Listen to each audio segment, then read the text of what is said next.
Hi, I'm Marci from the Region of Waterloo Library. My colleague Jen and I know how challenging learning at home can be with managing expectations, time, and big emotions. We're going to share with you some tips and tricks for success with learning at home, helping you to make it more doable and maybe even enjoyable for you and for your children. We're going to show you how to find moments for teaching and learning throughout the day, doing things that you're already doing.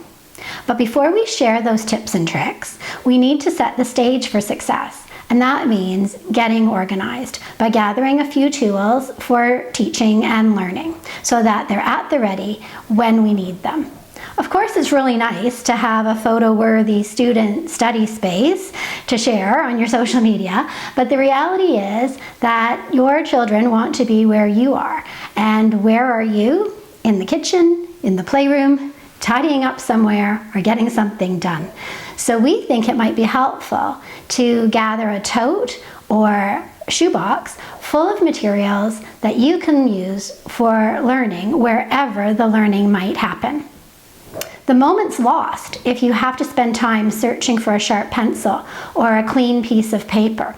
So it's best to get your materials together ahead of time and be prepared for the learning. Think of this as you did packing a diaper bag. All the things that you need at your fingertips when you need them wherever you are. But it's important to remember to replenish the materials each evening because we've all been caught without the diaper that we thought that we repacked. I'm going to show you how to get a kit ready for learning inside. I've gathered a few things from around my house and put them together in a clear tote.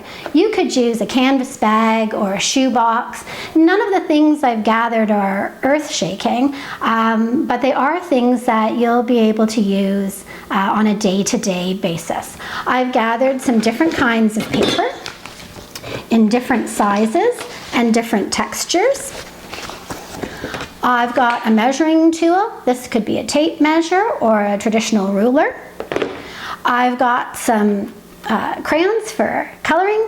I've got lots of writing tools here, pens, pencils, sharpener, and eraser, and some more colored pencils.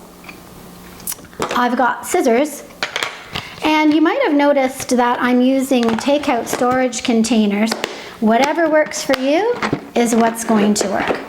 It's also helpful to have some tape, different kinds of tape, or glue stick or white glue. Finally, in an effort to be more environmentally friendly, you might want to include a whiteboard. Mine's a little large, but you can get smaller ones as well. And some whiteboard markers.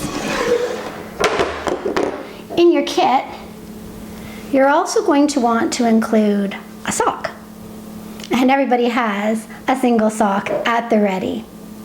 You're going to have to come back next week to learn more about this sock, but I guarantee it's going to be a game changer for you. But you know what? Learning doesn't always happen only in the house. It happens outside as well. My colleague Jen is going to show you how to pack a toolkit for learning outdoors.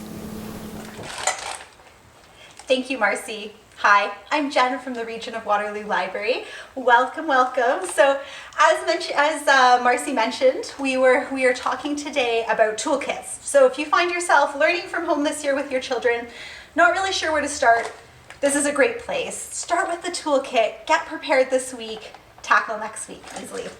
So this is the outdoor toolkit. This is something I keep by the front door, always ready to go no matter what happens. So the weather's nice, or maybe the weather's not, but we decide we need some fresh air. I grab this whether I'm playing in the backyard with my kids, on the deck, maybe we're going to a park, maybe we're going for a whole day trip to the forest, doesn't matter, I grab my kit.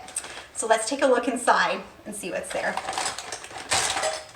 First thing, I always have a bowl. These are great. So I usually try to pick things that I'm not overly attached to, so I don't need to worry what the children really do with them in the forest or outside. Things can get really mucky. So this is just a simple little bowl from the dollar store.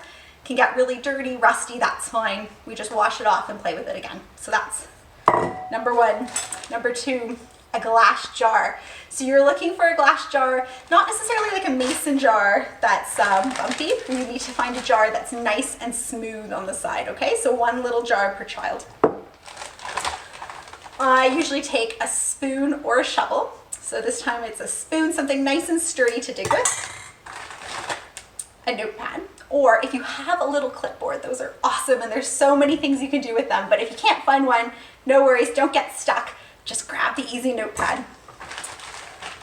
Next, some writing instruments.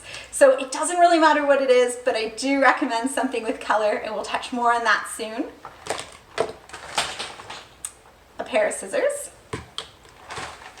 and a ball of yarn. So I have the whole ball with me because it's just a nice little mini one. Again, simple from the dollar store, but you can also just grab a big piece of cut string as well. So you're looking for something that's at least a couple meters long, doesn't matter the texture, bring that along with you as well. So I pack all those in my Ziploc bag, so no matter what the weather, if we're getting all wet, mucky, muddy, doesn't matter, all of our school related or learning related supplies are all kept nice and safe and dry in my backpack. So that's everything we have today for the outdoor toolkit.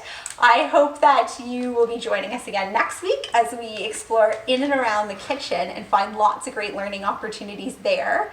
If you're looking for other great resources, please check out rwlibrary.ca. We have lots of great ideas there, lots of great online programs.